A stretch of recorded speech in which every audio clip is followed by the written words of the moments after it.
Well, hello everyone, and welcome to the Cardsmiths, and we've got a really exciting video for you today. Yeah, so today we're taking a look at the Legend of the Five Rings, and before we delve into this, we're actually just going to discuss what a living card game is, because the Legend of the Five Ring is part of a series of games from Fantasy Flight Games that are called or designated living card games. So, you want to take it away on that?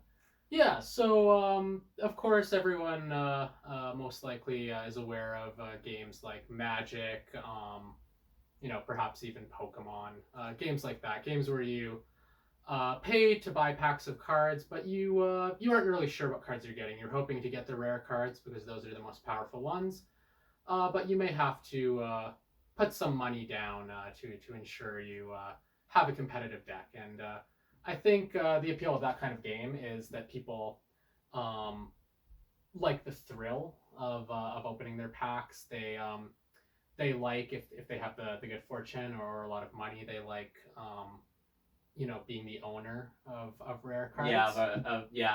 it's. I mean, those games that you mentioned, collectible card games. I think, like you said, as you touched on, the strongest appeal is that thrill of opening packs and I pulled a super rare card. But the flip side of that is to play that game at a more competitive level, or even if you're playing with your friends and your friend has a bunch of the really incredible cards, there potentially could be some balance issues there. So the living card game is looking to address that in the sense that it's not randomized. Every expansion to the game is a fixed set of cards, so every player playing the game will have the access to the same collection. Yeah, so there are no cards like rare cards. There's also no surprise value. So while that may be a downside to some people, for me at least, I like there being a level playing field. I like there being, in theory at least, balance right out of the start of the game as you pick up a core box. And I particularly like if you're on a budget and you know kind of what you want to be playing, you can go online. You can look up what specific cards you might want, what pack, what expansion they might come in, and you only have to buy what you need for your deck. You don't have to drop a ton of money if you're good at planning. Yeah, exactly. Lots of websites, Card Game DB. Some have more specific deck builders for the games, but yeah, you can just hop online if you find cards you like. Then you know where you're getting them, and you can go directly and get that pack and have access to those cards. So there's a lot of strong appeals to the LCG model, and again, like you touched on, I think just the affordability of it is a really nice thing that you can play the game at a high level, or even if it's with your friends as well. It'll based on whatever expansions you have, you'll have a balance. In theory, you'll have a balanced game. So Definitely. But let's talk about the Legend of the Five Rings specifically now here. So, as you can tell from the box, there's um, kind of feudal Japan themes going on here, samurai maybe. Why don't you talk a little bit about the world? yeah, so this is quite interesting to me. I have some knowledge in Japanese history, so I can draw on that. But yeah, it's this is an exciting new theme. FFG, or I actually haven't played a game with this theme before. I don't think so. This is new. It feels fresh. It's not necessarily building off a franchise such as Game of Thrones or Star Wars. So this will be a fresh new experience, I think. Yeah, so like you're touching on, a lot of the games that Fantasy Flight Games has come out with are licensed big name products. You named Game of Thrones, you named Star Wars. They have Android Netrunner being the Android universe. yeah, they've had some Warhammer games. They've had a Lord of the Rings game. It's worth noting that the Legend of the Five Rings is a licensed product. They bought the license from Alderac Entertainment Group, but it's perhaps not a setting that has the same name recognition as a lot of the other ones. It's also worth noting that it is not meant to depict historic Japan. It is a fantasy setting inspired, I think, by Japan and perhaps other Asian cultures. Yeah. Looking at just from the theme, from what I know of the game, you have clans such as the Phoenix Clan, which are doing a lot of magical arts and casting spells, and yeah, definitely delving into that fantasy element, which is appealing, I find. Before we crack it open, let's just talk quickly about the main designers of the game and the core set in particular. So we've got Nate French, Brad Andreas, and Eric Dahlman, and all of these guys have been involved in previous Fantasy Flight products, and I would say previous Fantasy Flight products that we've enjoyed playing. Yeah, no, absolutely. We were discussing earlier, particularly Nate French. We've played a large number of his games, and then Dahlman as well. We've spent the most time with the Star Wars LCG out of the Fantasy Flight's LCG model. So Star Wars is a great game, and Eric Dahlman actually took over as the lead designer of that. Would you say halfway through the game? Yeah, maybe slightly later. Yeah. So, and I feel like that's when the game actually really hit its stride and kind of evolved into a more well-rounded game, I would say. Yeah, well, I mean, certain factions within that game were always well developed, but the balance was perhaps quite lacking. At the outset. Yeah. So yeah, it's worth noting that those two were both involved in that game, but Nate French has really been involved in a lot of the cooperative LCGs that Fantasy Flight have released as well. So he's been involved with Marvel Champions, Arkham Horror, which is a great game that we play. Yeah. And I think one of his first efforts into game design was the Lord of the Rings game, which was a game that I think had some issues with its core set, but it's nice to see that he's learned from that experience in his future game design endeavors. But what about Brad Andreas? What games did he design? Yeah, so Brad Andreas is actually he's worked with the Warhammer license, which Fantasy Flight Games did have. So that he's worked on games such as Warhammer Invasion, which was one of their earlier games, Warhammer Conquest, which is for those who don't know, is the Warhammer universe in the Conquest game is the futuristic, so the Warhammer 40K setting.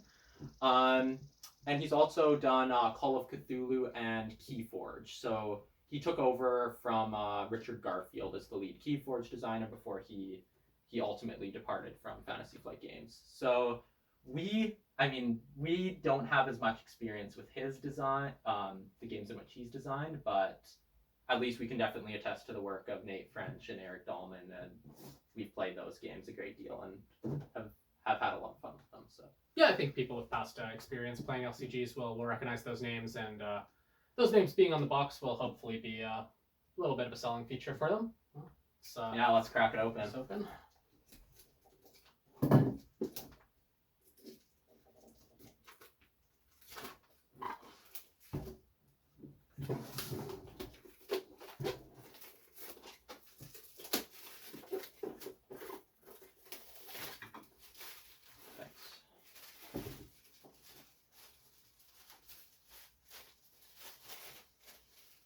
Yeah, so Fantasy Flight, I know we were going to touch on this a bit later, but they have shifted to a smaller box for their games. So it's a bit more portable, but potentially not as much storage, which we will get into. All right. So what Fantasy Flight have done here, and what's different than what they've done with previous games, is they now only offer you a learn to play book. The rules reference is now available for download online. I wasn't actually aware of that. Yeah, so you can see that they've given you the write-ups of each of the clans, which is nice. They've got a little bit about deck building here, but mostly it's you get discussion of the phases of the game, discussion how to set up, everything you would expect from a learn to play book. Yeah, it seems a little more comprehensive than some of their typical learn to plays. So that said, having a rules reference book is nice when you start to have questions playing at the high level. I can see what their thought is by making it download only, so they can edit it without issuing an FAQ, without issuing an errata.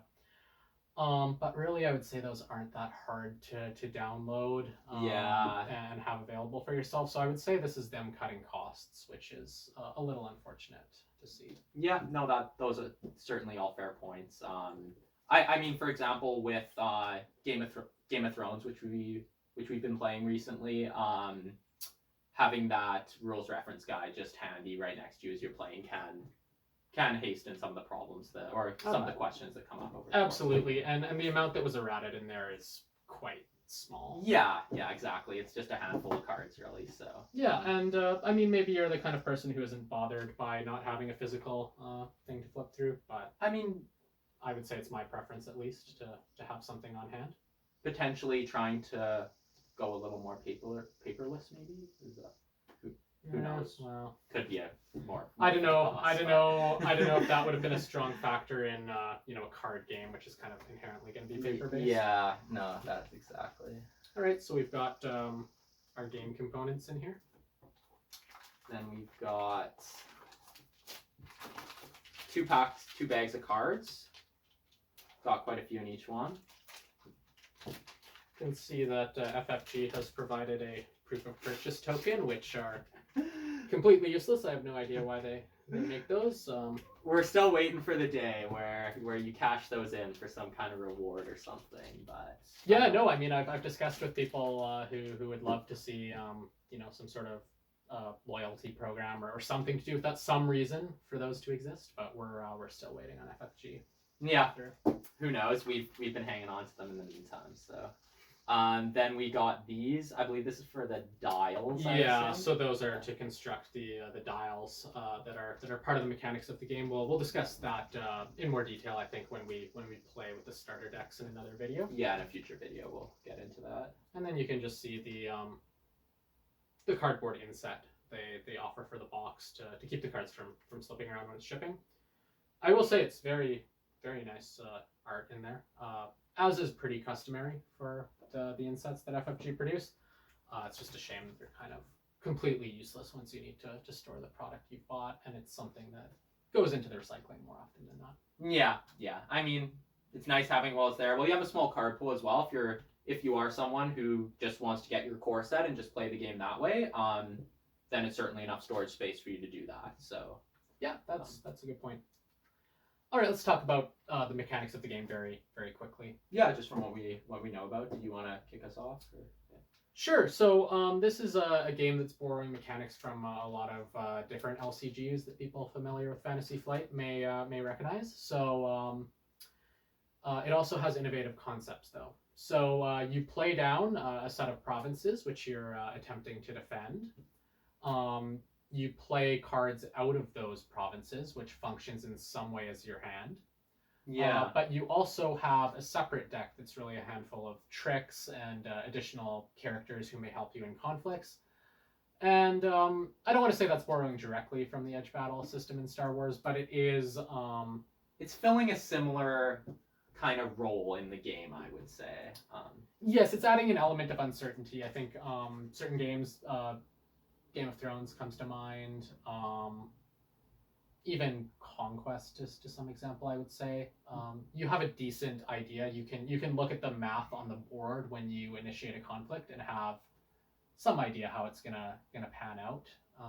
It's really just counting numbers and then accounting for some tricks that could happen. Yeah, especially, I mean, I would use Game of Thrones as that example where you have your strength of your characters, and if they don't have cards in their hand, which in that game can certainly happen, then you can account for everything that's out on the table. Where here, that element of hidden knowledge, I think, does add another layer to the game, which I'm excited about. Yeah, I think it really makes things more interesting. And then also, in terms of us mentioning like the Warhammer Conquest earlier, these dials actually remind me of the Warlord dials from that game, where it's interesting this being one of their more recent, if not their most recent LCG. No, I think Marvel. Oh, right, yeah, Marvel Champions. But maybe even Arkham War.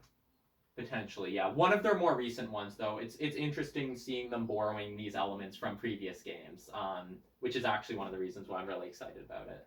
Yeah, really, a lot of the elements we liked about previous games are in here. Then, of course, you do, not to leave Game of Thrones out, you do have characters with different combat abilities in this game. So you have... they have their kind of strength as well. Yeah, you have military conflicts and social conflicts, which is in effect taking 2 of the 3 types of conflicts you could have had in Game of Thrones. So